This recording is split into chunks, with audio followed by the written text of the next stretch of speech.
Yeah, morning everyone. I just want to summarize where we left things in the last chair, and then as swiftly as possible try and move on. But just a brief summary. We saw a machlokas rishonim, whether at the conclusion of the Gemara, where klisha melachtoi leheta can be moved mechama l'tzel, does that mean it can be moved bichti, it can be moved without any restrictions whatsoever? Or does it mean mechama l'tzel? Yes, because you're avoiding it getting damaged. There's some sorts of tzorach, but it doesn't mean that it can be moved bichti, that it can be moved for no need at all. So that was a machlokas rishonim. And we saw that most rishonim seem to say that it cannot be moved bichti, it can't be moved stam. Remarkable. Halacha, klisha melachot leheta, can't be moved for no reason at all. That was one machlokas. Now there's a second question. Does this restriction even apply to those Kelim which were at least seemingly never part of the Gezeiras of Nechemia? The Shalosh Kelim that even Bereshona were mutter. Position number one, which is the position of the Shilta Geborim, is they were never part of the Gezeiras of Nechemia. So of course you can move them even Bechti. The whole argument that you can only move Mechama L'Tel but you can't move Bechti is with other Kelim, Klisha Melachta Leheta, where this is a trace remnant of Nechemia's Gezeiras. But the Shalosh Kelim, which were never included in Nechemia's Gezeiras, of course can be moved Bechti. The counter argument is no. Maybe even these Kelim were included in the Gezeiras of Nechemia and therefore can't be moved Bechti, but in no other respect is there Gezeiras of Nechemia. They're all, at least once the Gezeiras of Nechemia was almost unraveled, they became included, but they also can't be moved Bechti. The Rambam does not preserve the distinction between Klisha Melachta Leheta and these Shosha Kelim. We saw the Rambam in Perek Chaf Hei, Halacha Aleph, through to Halacha Gimel, and the Rambam paskins, if you are Medaik the Rambam, that he only allows Bishvil Atzmai, for the Keli's own sake, i.e. Mechama L'Tzel for Klisha Melachta Leheta, and he includes in Klisha Melachta Leheta in Halacha Aleph even cups and bowls and things like that. So the Rambam clearly paskins, that's the simplest reading of the Rambam, that Klisha Melachta Leheta cannot be moved bichti, and this includes all Klisha Melachta Leheta, even knives, forks, spoons, bowls, and cups. That's the view of the Rambam. Now we turn to the Shulchan Aruch. The Shulchan Aruch, I think, reads like the Rambam. That's the simplest reading of the Rambam. Klisha Melachta Leheta mutter l'tal talafina in tzorach, shemi shal v'yignov, aber shelo l'tzorach klal also l'tal taloi. It's not clear in the Shulchan Aruch that he's allowing making an exception of other things. He seems to be matik l'lashon the Rambam. However, the view of the Shulchan Aruch is not so clear cut because the Shulchan Aruch does mention the Shlosha Kelim, and as a result, the Mishnah Berurah in Sif Katan Kaf Gimel says that. I should clarify. The Shulchan Aruch says the exception to the rule that you can't move things for no reason whatsoever is Kisvei HaKodesh and Oichlin. That's an exception that everyone agrees upon. Let's leave Kisvei HaKodesh aside, but Oichlin aren't Kelim at all. They were certainly never B'chlal the Gezeiras of Nechemia, and therefore Oichlin you can certainly move B'chti, you can move for no reason whatsoever. So in Oichel, everyone would agree you can move for no reason whatsoever, and Shulchan Aruch says this is the exception to the rule that you can't move things B'chti. He does not mention, as an exception, cups, forks, spoons, and knives and the like. He doesn't mention those as an exception. He doesn't mention the Shlosha Kelim. Comes along the Mishnah Berurah and Sif Katan Chaf Gimel and says, "Who are then kaisus of oros v'sluchios? Cups and bowls and plates are also like Oichlin that you can move them b'chti." And the source he gives in the Sha'ar Tzion is the Shilta Geborim that we mentioned, the one who says, "Klisha Melachta Leheta you can't move b'chti." But a kli which is from the Shlosha Kelim that even Bereshona weren't included, you can move b'chti. So Halacha L'maisa, the Mishnah Berurah, puts into the Shulchan Aruch the view of those Rishonim, the Shilta Geborim rather, who says that you can't move Klisha Melachta Leheta b'chti, but you can move super commonly used Kelim, the Shlosha Kelim Rishonim, you can move them b'chti. The Shulchan Aruch himself does not make this distinction, and the Shulchan Aruch himself, you could read that he's saying the only exception is Oichel, in which case the Shulchan Aruch really is in the camp of the Rambam. That's the maskana of the sugya. So again, to summarize, the Rambam says all Kelim cannot be moved b'chti. The Shulchan Aruch says the only exception is Oichlin, implying all Kelim can't be moved b'chti. But it's not explicit in the Shulchan Aruch, and therefore the Mishmar feels that the Shiltei Gebarim, who does make this chiluk explicit, is the correct distinction to draw. The final halachic source that we saw, which I think I put on the WhatsApp group afterwards, is from the Avnei Nezer, very important halachic source. He says, "L'maisa the minhag's not like this." You see that the Olam is not knowing like that. He says there's a few loimdim who know about this halacha, but no one else knows about this halacha. We're all brought up with Hilchos Muktza, teach our children Hilchos Muktza, but no one teaches this halacha of not moving with tea. And he says, I'm not entirely comfortable with that. A loimed should be machmir, but there's a limud zechus on the minhag. As soon as you see the word limud zechus, it means I'm not entirely comfortable. I'm learning merit on it, but it means I'm not completely at one with it. And we have good arguments to allow b'chti. Number one, there are rishonim that allow b'chti. At the end of the day, it's a machlokes rishonim. And number two, moving b'chti, where you're just fiddling with something, may not really be a proper tiltal at all. And this is a limud zechus. And minhag Yisrael Torah, we can't criticize those who do it. It has halachic weight as long as it can be justified. If it's a minhag shtus, not.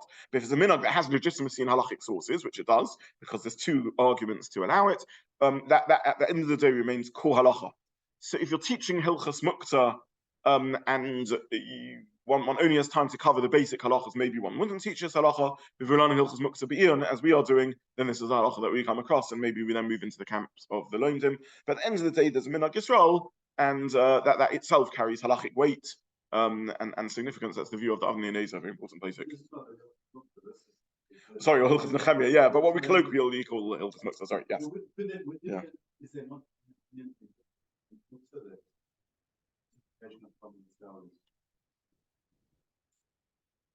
It's not really Muktza, it's Gezeiras Nechemia. We call all of that Hilchas Muktza. There's no sugya in halacha, as I said when we began learning Hilchas Muktza. Really, Gezeiras Nechemia is completely different to Muktza. It's not about muchan; it's about something else. But in halacha, it's become merged because there's almost no practical consequence anymore of Gezeiras Nechemia other than this din of b'chti. So we just incorporate it in Hilchas Muktza. You're right, technically it's Gezeiras Nechemia. In Hilchas Muktza, there's no reason you shouldn't be able to move it. Yeah. He's focusing on Kelim. So it's a strange question, but how does he view stones and Muktza Mahmud Gufa? Because in a sense, that also is like Ochlid. It's another extreme. One's the most allowed, one's the most osel. But in a sense, they both neither fall into the category of Kelim. Yes, but for very different reasons. Because stones are completely not muchan, and therefore genuinely are Muktza, even without Gezeiras Nechemia. Kelim are muchan, and therefore in Hilchas Muktza shouldn't be included in muchan, but you've got Gezeiras Nechemia. And Oichel it's not a Keli, but it's super muchan, and Nechemia didn't make his Gezeiras. I mean, muchan anyway, and as muchan as Kelim, and Nechemia didn't make his Gezeiras for them. So you're right, neither extreme is a Keli, but the consequence of that is radically different. And finally, Kisva Kodesh, which we're not going to go into, is a Keli, because it's a Kasek Keli, but for whatever reason, Chazal, Nechemia excluded it. So, yeah. Since we saw some Rishonim that said that there is a problem of the soul of work. Yes. It's so obvious that Nechemia is not part of Muktza. When I say it's not part of Muktza, I mean in one respect, that it isn't dependent on the muchanness, the hachananess of the Keli. It's not about whether it's muchan or not. The very word Muktza is the key. Muktza means it's not muchan. So Hilchas Muktza works with the rules of hachana. Gezeiras Nechemia works with other parameters. The reasons behind it may have some overlap with Hilchas Muktza, but the halachic categorization that's used isn't, at least initially, was nothing to do with hachananess, with how muchan the Keli is, because Kelim are muchan, and even so, it was included in the Gezeiras Nechemia. That's what I mean when I say it's different to Nechemia. I don't want to become too caught up in semantics over here. I'm just saying it is a different type of halacha. It's not one that works within the parameters of about hachana. Even the colloquially we call it Muktza. That's my main point. What the reason for Muktza is, we sort of avoided. The only time we went into it a little bit was when I was away. I chose it as an opportunity, just because it wasn't going to be a shiur for a while, to print the Beis Yosef there, which discusses all the reasons behind Muktza. But at least on a functional level, Muktza is linked to how muchem something is, and gets back to really in the core idea to a derisa concept, even if the full permutations of Muktza are not derisa, which is the Gemara and Beit are around hachana. If we do decide to finish Muktza now, and I do want to hear feedback whether we should be moving on from Muktza at some point. I wouldn't mind just spending a little bit of time doing the first daf or two of Beitza, just to bring a little bit of completeness around Hilchas Hachana. It's not a bad project. We'll see. Can I just ask? Yeah. Where we end up with Robot seems to be with Muktza nowadays. By the end of the Maskana, yeah. So Other than this lingering Bechti impact. Got the start of Nechemia, and we've got 3 stages of Hituru, possibly Hituru. So there's a continuum there, and we end up with Muktza as we know nowadays. Yes. So it's hard to say that Nechemia is something totally different, and then you just relaxing things, and you end up with Muktza as we know it. Where did Nechemia finish, and this started? It looks to me, I don't know the answer to your question, but it looks to me like other than the halacha of Bechti, Nechemia is completely unraveled, and all we're left with is Hilchas Muktza. That's what it looks like to me. So when did Nechemia, was it the first positive Hituru? I don't know. The Gemara doesn't tell us when it's Mitchila and later. I don't know. I don't know when it occurred and how it lines up with the Gezeiras of Muktza. Not sure. Is it possible to say that Nechemia is to do with Hachana, and what's been changing as you go through this continuum is how people like some of the Boston will prepare to define as something which is Muktza? I struggle with that because a Keli is Muchen by any measure. I don't know what that would mean. That's why I'm saying what I'm saying. It doesn't seem to me that Nechemia initially, at least, was linked to Hachana.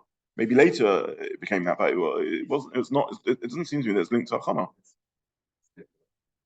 Just one other thing. You said that Bechti could not be due to Hachana, but earlier you've explained that the Hachana of every Kelim depends on what you're using it for. So you can have the same Kelim which is Muchan for one use and not Muchan for another use. So why couldn't you say that Bechti, you're moving a Kelim for no use whatsoever? Sorry, if I said that, I didn't mean to say that. I don't mean to say that Bechti has nothing to do with Hachana. I said initially Nechemia is nothing, or I meant to say anyway, initially Nechemia has nothing to do with Hachana. Whether the lingering remain of Bechti is more of a Muktza din or more of a Nechemia din is exactly what I want to talk about now. Those were the sources I gave out for today. Why? I want to really ask 2 questions. I want to ask actually a more fundamental question even before Bechti, which is Mechama L'Tzel.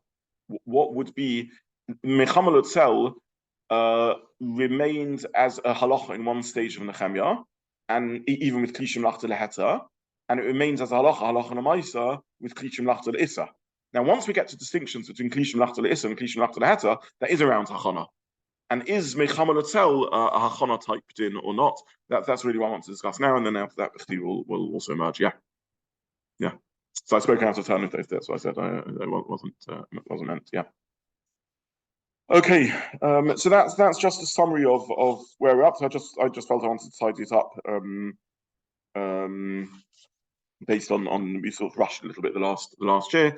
I would urge you to have a look, by the way, at least at the first and last paragraph of the Avnei Nezer I sent out. Just as an interesting source, I have a particular affection for the Avnei Nezer as a sefer. It's a beautiful sefer, and because it's just very nice, classic. You see like a very classic posek dealing with a classic problem of a minhag that's out of line with what the sources seem to say, and it's just very, very nice piece and so on. Okay. Yeah. Sidetrack slightly. If Yes. we say that any aspect of Muktza is the deraisa, what melacha is it a Talmud?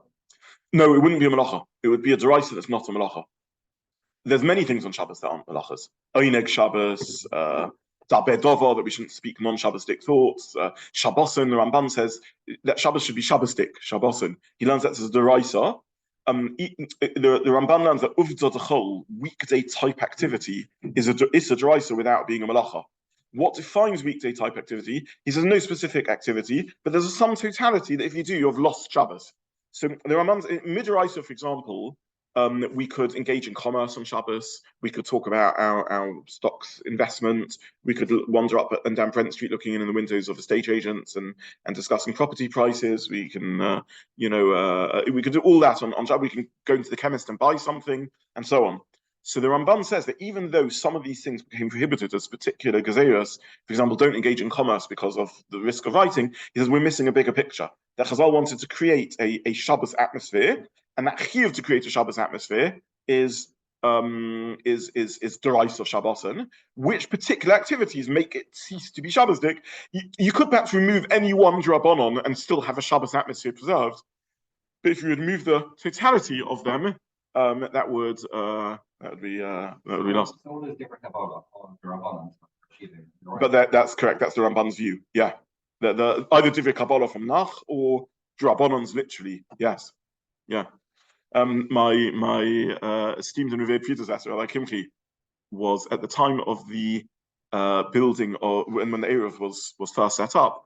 One of the concerns that both opponents of the Eruv and the pro-Eruv Rabbanim were concerned about was that it would lead to deterioration in Shabbos atmosphere, because if people can carry, then they can also go and play a game of tennis in the tennis courts, and and he was trying to explain this point that okay, there's no melachot of Muktza, but there's still something called uvda d'chol and so on, and he said, which doesn't need my approval, which is correct, that that is the job of the Rabbanim.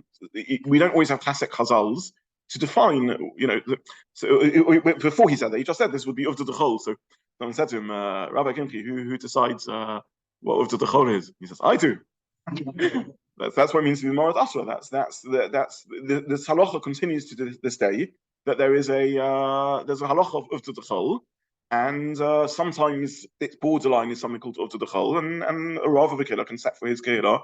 That's what it means to be makabel, the authority of the Rav, to be part of a Kehillah. That the Rav says this is uvda d'chol, this is over the line of you won't find a chazal necessarily. You could work out what maybe tennis could fall in it.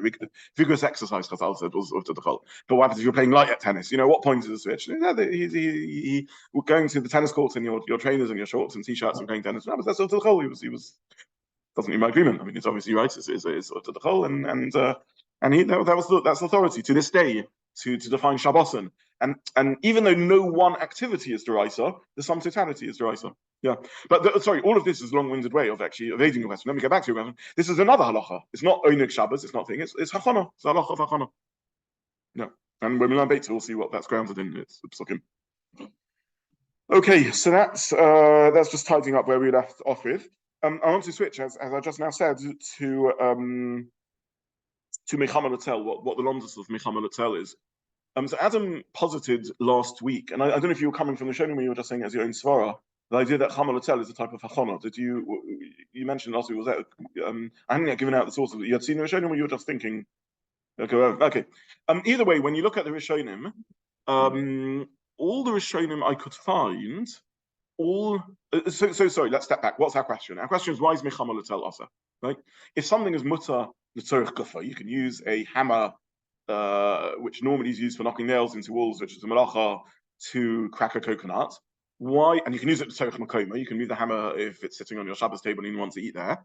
Why can you not move it Mechama L'Tel if it's getting ruined by the heat? I guess hammers don't get ruined by the heat, but something's getting ruined by the heat. Why can you not move it? Why can you not move it Mechama L'Tel? Why shouldn't you be able to save the object?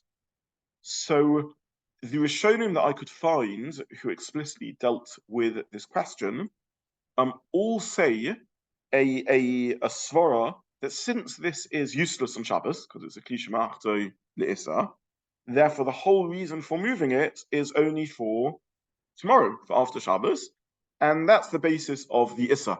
So it's a type of hachana type issue. Don't engage on Shabbos in doing things that are only of material interest for Motzi Shabbos, and therefore you shouldn't move it on Shabbos, and it's like moving it for a non-Shabbos use.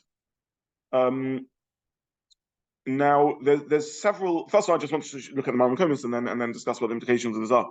So the first Maramakom in this I wrote at the beginning of my. I actually printed Rashi. That was nice of me. I normally write just Ayin Rashi.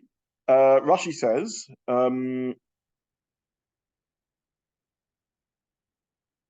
Yeah, okay. I was just thinking I printed the wrong Rashi. Which word in Rashi did I? Why did I print the Rashi? What was I coming from? Yeah, because we two after Mishim melachot Issa. Why did I print that Rashi? I printed Rashi because I thought otherwise people miss it if I just wrote Ayin Rashi. V'hutzach Shabbat. Rashi says you need it on Shabbos. Exactly, that's the key word, Shabbos. Rashi, when he's explaining the heta of Sorech Kuf and Sorech Makomo, adds in because you need it for Shabbos. So that sounds like Rashi is saying that if it wouldn't be needed for Shabbos, then not. Okay, what does Rashi mean by that comment? He means a completely different halacha. He means, am I allowed to pick up a hammer to crack a coconut on Motzi Shabbos? So the time is 5:59 and 59 seconds, and at 6 o'clock it's going to be Motzi Shabbos, and I'm desperate for a coconut. The second Shabbos is out. Can I pick up the hammer on Shabbos to crack the coconut on Motzi Shabbos? So had you asked me this shaila a couple of weeks ago, I'd have been tempted to say, yeah, why not? Why would I have allowed it? Because, sorry? Picking up a hammer is a trivial act. I don't know if that's a hana or not. But in Hilchos Muktza, l'chorah should be allowed. Because the whole lomdus of klisha melachot issa being allowed to be used l'tzorech gufay is that the keli is muchan for alternative use. So the hammer is muchan, it's my slave, the keli. That's the whole sorrow, it's my servant. So the keli is muchan for coconut cracking use. So who cares whether I'm going to eat the coconut now or afterwards? It's a mutter use. It's not mukta with respect to coconut cracking. Rashi says I'm wrong. Right? And we have an argument between Zobin and Rashi, follow Rashi. So Rashi says I'm wrong. The heta is not, he doesn't just say because of Achana, he seems to be saying in Hilchos Mukta. The Sorech Gufa means Sorech Gufa on Shabbos, for Shabbos use. And same for Sorech Makomo. You can't move it off its place if you want to use the place for a Motzi Shabbos use. Very, very interesting. So that's what Rashi is saying. But out of Rashi emerges the an explanation of Mechama also, which by definition, often by definition, Mechama means for Motzi Shabbos use, and therefore that would be Asa. It would come out in this theory that you could move something Mechama if you want to use it later in the day.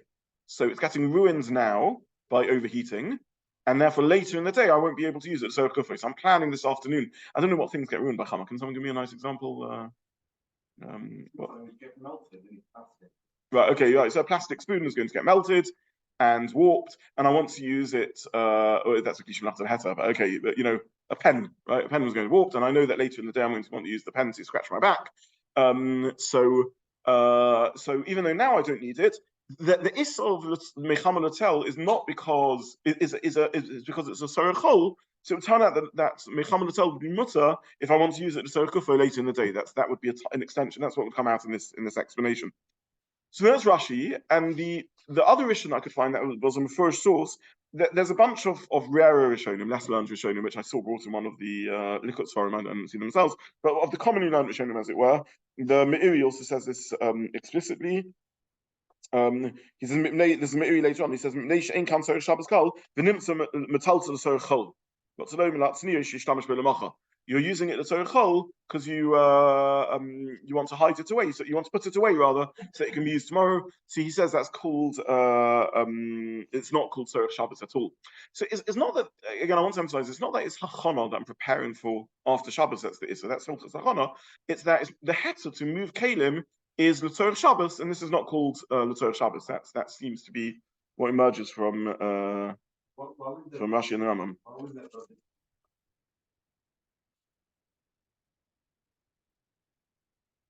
So why would it not apply to Kli Shemachta Laheta? The answer would be that a Kli Shemachta Laheta is so omeid for use on Shabbos that protecting it is protecting Shabbos needs. It's true I don't have a specific Shabbos need plan at this moment for this item, but it's so omeid for anything that I can move it even on Shabbos because it's omeid for anything whatsoever. That would be the svara. I was going to ask on this Peshat if the explanation of why you can't move something Mechama L'Tel on Shabbos because of Hachana, I was going to ask the opposite of your question actually, Karen. I was going to ask why would there be a stage in which Klisha Malachta Leheta wasn't allowed Michama Latel, right? That was an interim stage. If this is about Hachana, well, Kli Shemalach Leheta, there's no Hachana. So I was very bothered by this question. So I saw in the Lichut Svarim a quote from a Sefer Shloma. I didn't see this inside the Sefer Shloma, but he speaks about this.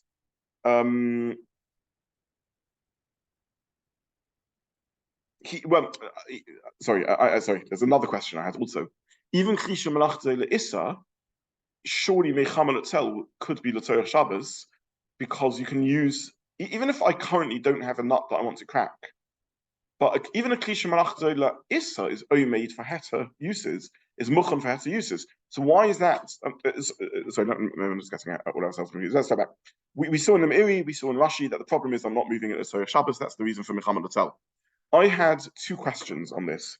Question number one was, so how would you explain the interim stage of Kli Shemalach Leheta being Asur Mechama Latzel? Why would it be Asur Mechama Latzel?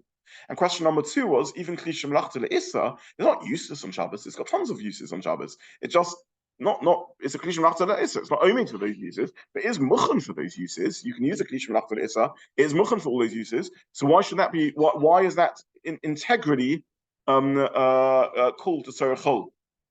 So I was puzzling over these questions, which are really the reverse of your question. Until, as I said, I saw someone quoting the Sefer Shloma, and the Sefer Shloma explicitly asked this question, why, he says the opposite. He says, why is Kli Shemalach Leheta allowed Mechama Latzel? And his answer is, because Mistama, this is called the Tzorech Shabbos, because Stomei the Tzorech Shabbos, its default setting is to be allowed for Tzorech Shabbos. So Kli Shemalach Le'issa, even though it's Muchan for a Shabbos use also, it's Muchan for Heta uses, it's not Stomei. I mean, as Stom, it's not for Shabbos use. And therefore, you can't, moving it is by default to Tzorech Chol. If you had an explicit Shabbos use in mind, then maybe you could use it, because you know you've got a coconut that you want to crack later. But other than that, it would be Stomei, not for Shabbos use, and therefore it'd be called a Tzorech Chol. So after I saw that, I then moved a bit more into your camp and thought, okay, so now I can hear why there was a stage where even Kli Shemalach Leheta was Osir on Shabbos, because unless you have a specific planned Heta use for it, even that is a Tzorech Chol, because most of our use is Chol. I do find that a bit difficult, which is why I found the question interesting, because Shabbos is one day of the week. Kelim are used the whole time. 6 days of the week is Chol. Is it more, when I'm moving Mechama Latzel, is that called more Hachana for Shabbos or more Hachana for Chol? I don't know why should Shabbos be the inferior use over here? So Kli Shemalach Leheta is used the whole time for all sorts of things. In what way, when I'm saving it, am I more saving it for Chol than for Shabbos? So I find it interesting that you asked the question, but I don't know. Or are all these Rishonim only explaining Mechama Latzel in the Maskana, which is with the Kli Shemalach Issa? Maybe with the Kli Shemalach Heta, we have to come on to some other svara of why Mechama Latzel is Asa. I don't know. You could suggest, by the way, another svara of why Mechama Latzel is Asa. You could say because it's not a positive use, it's a negative use, it's avoiding damage. You can move things for positive tzorech, you can't move things for avoidance of damage. But I couldn't find anyone who said this svara. I couldn't find a Rishon or any Vashim that said this svara. It's a made-up svara. So I don't know. Leave that with the puzzle. Okay, so just to summarize, the only Rishonim I could find seem to say Mechama Latzel, the problem is that it's a tzorech chol. With Kli Shemalach Issa, I hear that. Even though the Kli Shemalach does have a Shabbos use, but the default is that it will only be used in the weekday. Kli Shemalach Heta, in that stage of the Gemara, I struggle a bit more. The default is for any mutter use. So for use on Shabbos and on weekday, I don't really know why Kli Shemalach Issa Heta should be Asa Mechama Latzel in the earlier era in history when that was the case. And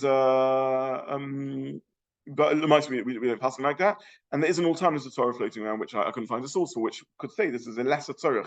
Protecting things is removal of a problem rather than a positive proactive use. You could argue the lesser Torah. Again, I don't really find anyone who said that. So that's where we will leave things. Okay. I wish everyone a good day. Thank you. Sure, thank you.